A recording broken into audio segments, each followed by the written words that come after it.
Hey everyone in Business 153. So this week's assignment, we are a store manager for Miller Mart International, and we are to open a new store in whatever country that Mr. Miller chose for us. So for me, I got Mexico. So this video, just bear with me because this is gonna be probably a little bit of a long video. I've found a lot of information about opening a business in Mexico.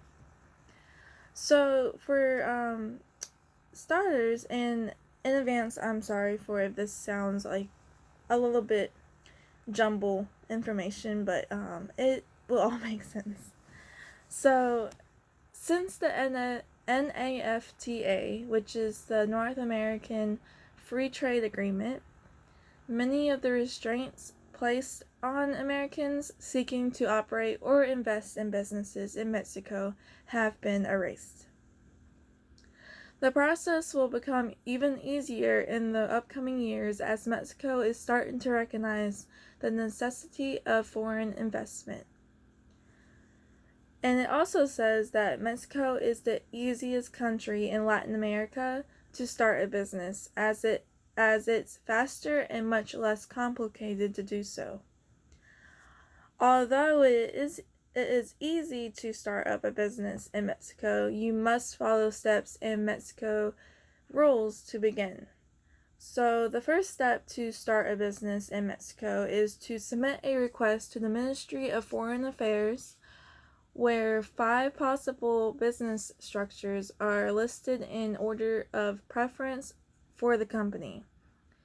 It is to ensure that there is no company already established in the country with the same corporate name. Once the Ministry of Foreign Affairs gives you the approval and determines the business structure, the Constitutive Act must be created. This document is the one that gives life and stimulates all the general and basic aspects of the company, which is the company name, objective, type of company, administration, duration, etc. Once the company is created, the constitutive certificate must be notarized before a notary public. When the Constitutive Act is created and legalized, the next step is the Tax Administration Service, the Mexican equivalent to the IRS. From the register, the tax identification number is obtained, which contains the Federal Taxpayer Identification Number, or RFC. And then the next step after that is to appear before the Public Registry of Property and Commerce in the state and city where the company will be registered, all well as its purposes, objectives, and commercial goals. Next is to subscribe your business to the Mexican Institute of Social Security. Even if it is a company in which only the employer assists as the only worker, since it will be necessary for him to make his personal contributions to his Social Security accounts, as also, if you have not done it in time, you may be liable for a fine by the Mexican Institute of Social Security. And I also found out that the corporate tax rate in Mexico is 30%, which is a lot higher than the United States because of President Trump. Even so, many U.S. export service businesses are moving to Mexico for lower rate wages and overhead. So I found out that the Mexico's culture is rich, colorful, and vibrant. It's influenced by its ancient civilizations such as the Aztec and Maya, as well as European colonization. It is said to be unique and probably one of the most fascinating cultures in the world. It is very common to see festivals and fiestas happening in Mexico because they are extremely important there, and are celebrated even in the smallest villages. The unemployment rate in Mexico has improved from 3.5% to 3.2% in October of 2018, and the working hours in Mexico are not regulated by law, so it all depends on how I want to operate the business. So, since there is worry of crime there, and there is crime there, like there's a lot of crime there, it's not common to not see crime there. So I feel that my hours of operation will be probably from 8 a.m. To 8 p.m. so that I don't have to really worry about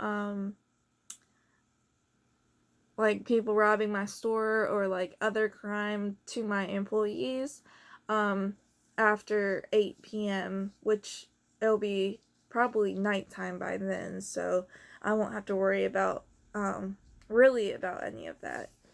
So, and then what I found very interesting was the lunch breaks in Mexico are longer than in most other countries. They range from 1 hour for normal workers to 3 hour work lunches for executives. And according to Mexican law, you are entitled to 1 week, which is 5 weekdays, of paid holiday leave after a year of working at the company. However, as many companies insist on employees working a 3-month trial period, in actual fact, you may have to wait 15 months before being able to take a holiday. For every year you work at the same company, this amount rises up to a maximum of 20 days per year. Some benefits in Mexico are health insurance, vacation pay, training. This other word that starts with A, but I'm not even going to try to pronounce it. But it's also known as a Christmas bonus. Coupons or vouchers, catastrophic medical insurance, savings fund, and productivity bonus. And there is more benefits, but that's just 8 of them that I found that were very important to workers there. So the Mexican worker benefits include training as established by Article 132 of the Federal Labor Law. Article 132 states that companies have the obligation to provide workers with the training that is necessary to carry out their assigned tasks. Although many companies make an effort to reduce training expense by hiring experienced workers, training of Mexican workers is a strong motivational incentive and increases retention of quality employees. For recruitment in Mexico, it is recommended that to use job boards or social media channels for sourcing candidates in Mexico. So I feel like I will go that route to look at job boards and also try to my hardest to get my job out there in social media also. A high level of fluency in Spanish is a must in Mexico. I personally can speak some Spanish, but I'm nowhere near fluent. So I think I'm going to need to bring some interpreters with me to come to Mexico from the U.S. to help me run this business and like help talk to the Mexicans there. And that being said, these interpreters have to be paid. So I will pay them about $14 or $15 an hour to come with me to Mexico. And there will be some benefits with that also. And I will also look for interpreters in Mexico, and I will pay them about 250 Mexican pesos, which is about 13 an hour in US dollars. I will have to have a management staff of Americans that know the business to come with me, because I think be a lot better because they know the business, they know how it works, and they can teach other people how to run the business as well. And I will also have other employees, like, as for example, like worker bees, um, being employees from Mexico to work for me as well. There will have to be training because the unemployment rate is mostly consist of unskilled workers, because as I said before, not many companies want to pay people for training, so they will just get experienced workers and eliminate training altogether. But I feel like I will also I feel like I should have training to train these unskilled workers to help the unemployment rate just a little bit.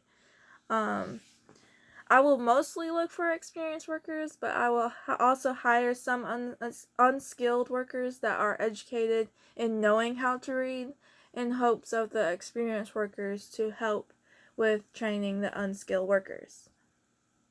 So that is pretty much all that I have about opening a business in Mexico. Um, for summary, it is easy to start up a business in Mexico. It's one of the easiest in Latin America, but you do have to follow the rules and the steps to creating a business there. And not many people do that because it's a time consuming process. So, but Mexico is being more open about foreign companies coming there and opening their business there. I've actually known one of my dad's job, like my dad's job that he works at, they have actually opened a business there in Mexico, and they sent some people over there to help work over there and like open the business over there. So I kind of know a little bit about Mexico, and I learned a whole lot more about Mexico due to this assignment. So I hope to learn a lot more about what country y'all got picked and how they do opening businesses over there. So yeah, that's pretty much it. Thank you.